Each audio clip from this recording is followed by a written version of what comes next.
Most people think Britain built the modern financial world. That's wrong. Before Britain, before America, before Wall Street, there was the Netherlands, a country so small you could cross it in a day, yet powerful enough to control global trade, global credit, and the flow of money across continents. They didn't conquer the world with massive armies. They didn't rule through emperors or divine kings. They ruled through finance. And in doing so, they built the foundation of the system that still shapes your life today. But here's the part history rarely tells you. The Netherlands didn't just invent modern finance. It became the first society to experience its long-term consequences. In the early 1600s, power in Europe was measured in land and soldiers. Spain had gold. France had armies. Empires fought wars over territory, religion, and dynasties. The Dutch chose a different path. They understood something fundamental. Wars are expensive. Armies consume resources. And whoever finances conflict eventually gains leverage over those who fight it. So instead of bleeding themselves dry on endless wars, they focused on something quieter, but far more scalable: a financial system. At the center of that system was the Dutch East India Company, the VOC. This was not simply a trading firm. It was the first multinational corporation in history.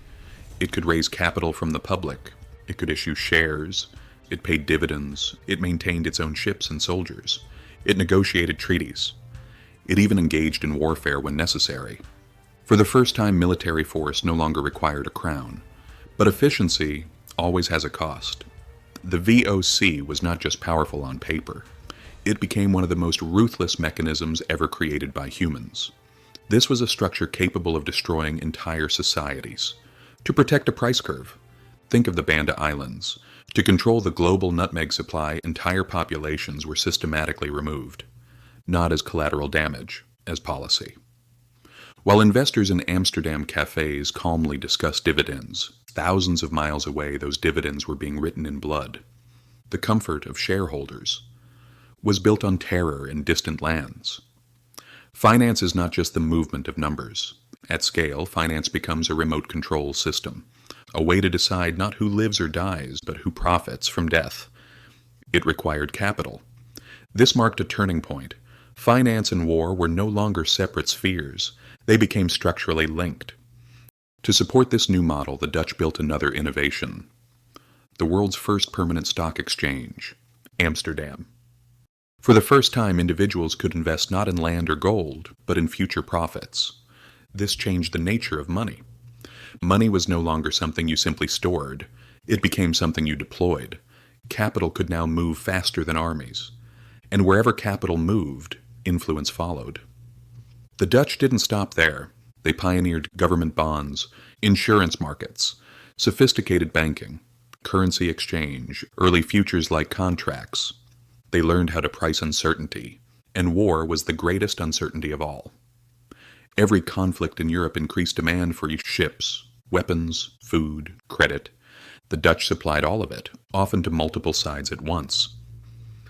This is an uncomfortable historical reality. The Netherlands didn't need to win wars. They needed wars to continue, because peace is financially inefficient. A state without debt is a state that cannot be easily controlled. Dutch bankers did not care about flags. They lent to allies. They lent to enemies. When a king built an army using Dutch credit, he was quietly mortgaging his sovereignty. Victory on the battlefield became irrelevant, because both sides paid interest. Cannons fired, cities burned, people died, and in Amsterdam the ledgers grew. Financial power does not give you the authority to decide who lives or dies. It gives you something colder: the ability to decide who becomes wealthy from the dead.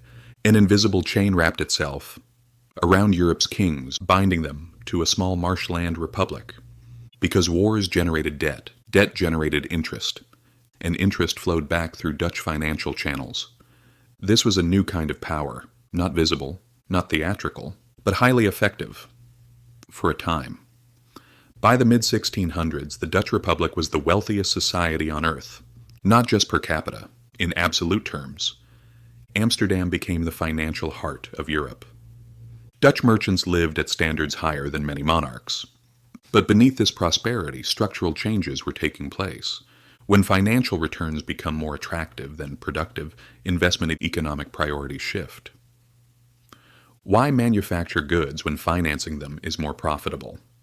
Why build fleets when lending to those who do is safer? Why take physical risk when abstract risk pays better? Gradually, the balance changed. Production slowed. This is how a society's spirit slowly drains away. Producing real things is difficult. It requires labor, risk, failure. But making money from money, that is a drug. The Dutch were the first society to feel its effect. When shipyards grew quieter, when looms slowed, almost no one noticed. Paper wealth kept rising. But when an economy exists primarily on balance sheets, it is no longer a fortress. It is a mirage. From the outside, it still shines. Inside, the capacity to produce quietly rots. Finance had stopped serving society. It had become its master. And masters always leave first. When the ship begins to sink, intermediation expanded, speculation increased. This was not moral failure. It was rational behavior within the incentives of the system. But it made the economy more fragile. As finance expanded, the Dutch system became increasingly sensitive to external shocks. Disruptions in global trade, naval conflicts, changes in shipping routes, events beyond Dutch control, now carried disproportionate consequences at home. This vulnerability became visible during the conflicts of the 17th century. Despite efforts to remain neutral, the Netherlands was drawn into a series of costly wars, naval confrontations, trade disruptions, rising insurance costs. Even the most financially advanced system could not fully insulate itself from geopolitical reality. War still had a price. Unlike earlier empires, the Dutch did not collapse suddenly. There was no dramatic revolution, no catastrophic default, no military defeat. Instead, something quieter occurred: relative decline. As Britain expanded its naval power, industrialized more rapidly, and combined finance with scale, the center of gravity began to shift. London's markets grew deeper. British trade networks widened. Military protection reinforced financial confidence. Capital followed incentives. Gradually, funds that once flowed through Amsterdam moved through London instead. This was not conquest. It was migration. And this was the most painful truth. The Dutch financed their own displacement. Capital flowed to London because it saw a larger, safer opportunity. Money is not loyal. It does not kneel to flags. It does not respect borders. The system that built the Dutch Republic abandoned it the moment it became less profitable. Britain did not win, only because it had bigger ships. It won because Amsterdam's own bankers decided London was the safer harbor. The system drained its original host and migrated into a larger body. The Netherlands became the laboratory of the modern world, and the first great experiment proved something terrifying. A system can grow so powerful that it consumes even the society that created it. Capital does not recognize borders. It does not reward pioneers indefinitely. It seeks stability, scale, enforcement. Once Britain offered all three, the transition became unavoidable. The financial system the Dutch created had simply found a larger host. The Netherlands adapted. It remained prosperous, influential, respected, but no longer dominant. And this is precisely why the Dutch story matters. Not because it ended in disaster, but because it reveals how financial leadership actually fades, not through collapse, but through displacement. Displacement is dangerous because it is subtle. By the time it becomes obvious, it is already complete. The Dutch experience shows us the first full cycle of modern finance.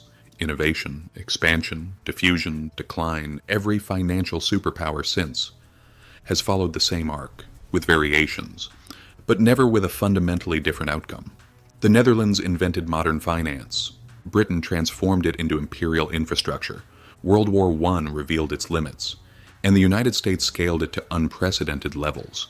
This is not a story about villains or heroes. It is a story about systems. And systems do not respond to intentions. They respond to incentives. They follow mathematics. They repeat patterns. Understanding this does not predict the future, but it removes illusions. And history makes one thing clear. When a society confuses financial dominance with permanent strength, it eventually learns the difference. This was the first chapter. Next, we move to Britain, and we'll see how finance evolved, from innovation into empire. History is a cycle most people choose not to see. They say history repeats itself, and for a reason. If you found this video valuable, please consider liking it, and subscribe to continue this journey through the hidden forces that shaped our world. Which part of the Dutch story surprised you the most? I'll be reading your thoughts in the comments. See you in the next chapter. This video is created for educational and documentary purposes only. It does not constitute financial advice or investment guidance. The events discussed are examined to understand historical and structural dynamics, not to promote, glorify, or encourage illegal or unethical behavior. Any financial decisions should be made based on independent research and consultation with licensed professionals.